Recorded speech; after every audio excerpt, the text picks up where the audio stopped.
And joining us today on the Book Talk segment, great to welcome Ann, has written a very interesting book about an organization I don't think many people know about. I didn't know about it. It's called the Tower of Basel. I think I'm pronouncing that right. We'll ask in a minute. The shadowy history of the secret bank that runs the world. We're joined by journalist Adam Lebor today, who's up in New York. And Adam, good to talk to you. How are you today?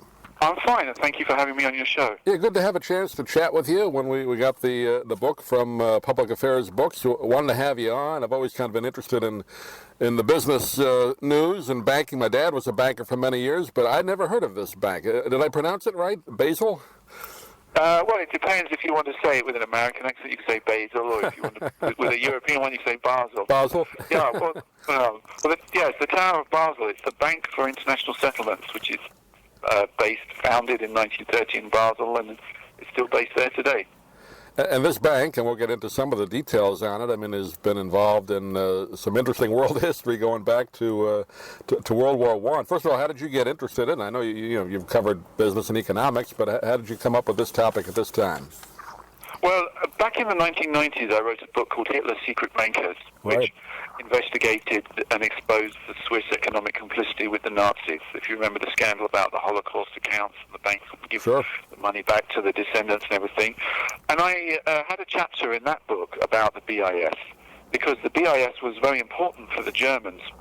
It accepted a lot of looted Nazi gold and did a lot of foreign exchange deals for the Reichsbank, the Nazi central bank. And it was so important for them that the Reichsbank regarded it as its only foreign branch, really. And this bank, as you talk about in the book, is very secretive. I mean, they don't give much information out, even in their press releases. Was it difficult when you started this project to get information, historical information, or how did you go about that?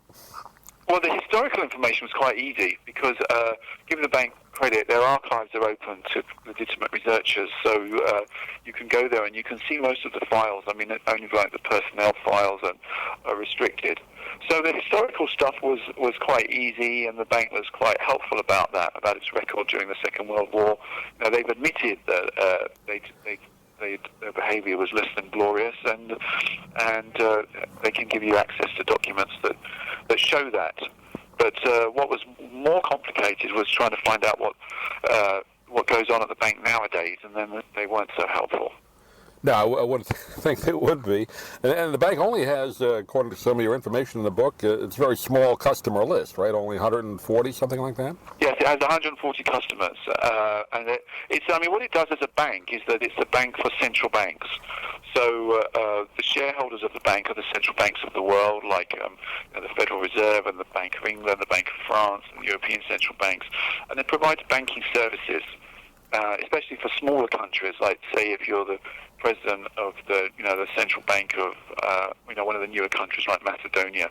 You may not have the same level of expertise in how to run a central bank as they do at Basel, where they've been doing it since the 1930s. So you go there and they can handle some asset management for you.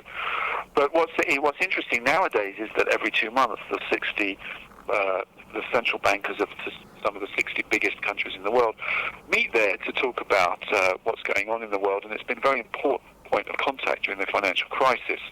I did a long interview with Mervyn King, and he was telling me how important these contacts are, that they get to know each other. He gets to know Ben Bernanke, and they can call each other up and say, we need to do this and we need to do that. So that's what interested me. And how do you get a job at that bank? I mean, how do those gentlemen that kind of run it, how do they get there? Well, they're very hotly contested, these jobs, because it's a very nice place to work, because your salary is tax-free. You live in Basel in Switzerland, which is very pleasant and civilized, right on the French and German border. And, for example, the general manager of the bank, called Jaime Jarunia, he was a former governor of the Bank of Spain. His salary last year was 800,000 euros, tax-free plus allowances, which is well over $1 million a year. And everyone that works there gets paid tax-free and has a very good pension scheme, and it's very pleasant. It's like working at the UN. It's very international. It's very cosmopolitan. I mean, the jobs at the bank, the basic kind of jobs are advertised. I've seen advertisements for them in The Economist and places like that. Anyone can apply. Oh, so you can't. Okay, I didn't even think they would put that out publicly. So you can't apply for a job there if you. Oh yes, you can apply for a job there. Yeah, I mean, I saw an advert the other day for I think an economic analyst or something like that. But they're very hotly contested because it's a I nice would place think. to work. Sure, and Yes. I think you have a statistic. It made over $1 billion tax-free. I don't know if last year or the year before. That's another good. Yes, that's good right. number. Yeah. It's pretty good for a bank with only 140 customers. Yes. Yeah. Let's talk a few minutes. I know you go into the book some great details and stories of it, but you alluded to it in your previous book on Hitler and the Nazi gold and all that. Can you kind of give a capsule summary of what that was all about during World War II? Well, during the World War II, the BIS was, this is some of the most interesting things that I found out, was like the key point of contact between the Allies and the Nazis for post-war planning. Because, by the middle of the war, when it became clear that the Germans were eventually going to lose and the Allies would win, especially after America entered the war, people started to think, well, how are we going to run the world after the Second World War? What kind of financial system are we going to have? And the bank was a key point for that. And what that meant was, for example, there was a man called Per Jacobson, who was the economic advisor of the BIS, worked there for 25 years, from 31 to 56, then left to run the International Monetary Fund. He went to America in 1942 and had a lot of high-level meetings with the Treasury and with State Department officials to have these discussions about what to do next. And then came back and promptly told a lot of that information to Emil Pool, the Vice President of the Reichsbank in Berlin, who was a director of the BIS. So you can see that the BIS was the secret channel between the two sides. And there was a lot of opposition to the BIS in the Treasury Department. Henry Morgenthau, the Treasury Secretary, wanted the bank closed down, as did his assistant, one of his, Harry Dexter White, one of his key officials. Harry Dexter White said, the BIS under Thomas McKittrick, and the bank had an American president in the Second World War, the BIS is doing business with the Germans while our boys are fighting the Germans. And that's exactly what was going on.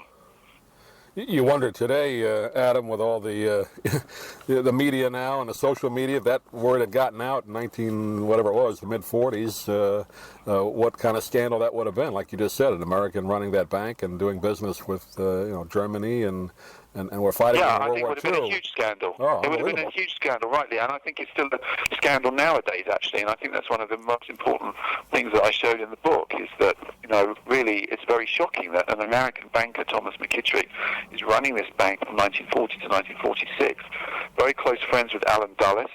There's a Dulles connection here. Dulles was based in Bern and running the American intelligence operation in Switzerland. McKittrick was one of his assets. If you look in the OSS records, I think he was code number 644. Also, Roger Owen, the manager of the bank, was an asset of Alan Dulles', code number 650. So, there's a lot of questionable, shadowy business going on here. And moving ahead now, the bank also had a lot to do with, you talk about in the book, which I thought was kind of interesting, the launch of the euro, right? I mean, they had a lot to do with that. Yes, I mean, behind the scenes, the bank was crucial for the launch of the euro. Without the BIS, the euro probably wouldn't exist because, the politicians decided that we're going to have a euro, but it's a very complicated thing to introduce a single currency for Europe.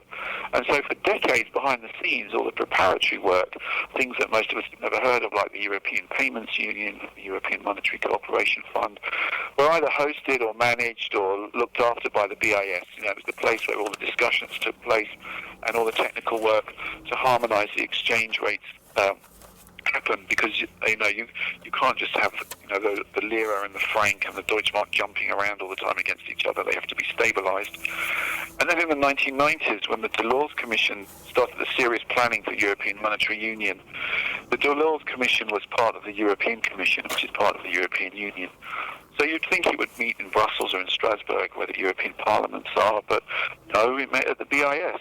And one of the most important members of the Delors Commission was a Hungarian economist called Alexandre Lanfalussy. And he was also the manager of the BIS. And then he left the BIS to set up the European Central Bank. So, you can see that from the late 1940s to the present day, the BIS has been absolutely crucial for the euro. In your opinion, Adam, is this bank, is it still relevant, and is it a good thing in current days? Well, Well, it's still relevant because it's a place where the bankers meet. I mean, but those meetings could take place anywhere. You know, its banking services could be provided by commercial banks. Its research department could be relocated to a university. But let's be realistic. I mean, although it doesn't really need to exist, it does exist and will carry on existing. So what I argue is that we just want much more transparency. We want to know what's talked about in these meetings. We want the bank. I suggest that the bank uses some of its enormous profits for social good around the world, that it should set up a charitable foundation, that it should issue some shares to that foundation, then issue those shares to, non-governmental organizations and democratic organizations around the world to kind of democratize high finance. You know, people nowadays see high finance as something way over their head that has a big impact on their life that they have no control over, which is true. The BIS is part of that. And if you democratize the BIS, it would help democratize finance itself. Any reaction yet? I know the book just came out, but have you heard from any of the folks at the BIS? No, not yet. We sent them some copies, so I'm waiting to hear, what they have to say.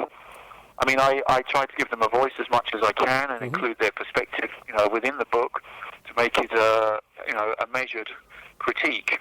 It's not an all-out attack. It's a measured critique. It's a work of history and with an argument for what the bank should do in the present day. So, I guess, if I was them, I would invite me there to give a lecture. There you go. To keep the dialogue going. I think that would be the smart thing to do. Well, I think people that read it, too, you may say, oh, it's a book about bank and it's not going to be interesting, but you do it in a historical narrative, which is fascinating. I think people are going to be interested in that. That's why I wanted to have you on, because a lot of business books, let's be honest, are not the most interesting, but you've done it as a historical book. And Adam, give out a website. Great characters there. Yeah, great characters in the book. Yeah, you really describe some of the men that have worked there over the years, and Morgenthau. I remember that name growing up in New York. That was a big name in New York for many years. Yeah. So people know who that is. Do you have a website, Adam? Can you get a hold of the book? A website or contact? Well, you can. But you can get it at any bookshop on Amazon, Barnes and Nobles. Independent bookshops do support your local independent bookshop. And if you want to know a bit more about me, please visit my website, adamlebor.com, ADAMLEBOR.com. And that also has the buttons, some buying buttons. But it's available also as an audiobook. So it's an audiobook, an ebook, and a print book. Oh, great. You did the audio. No, I didn't actually. They get professional. You should. You have a good radio voice. Yeah. Adam, pleasure to talk to you for a few minutes. Thanks for kind of helping us out a little bit being in New York. Otherwise, we probably Thank you very much for having me on the show. And much we'll talk to you again. appreciated. Thank you. Okay, look forward to it. Thanks.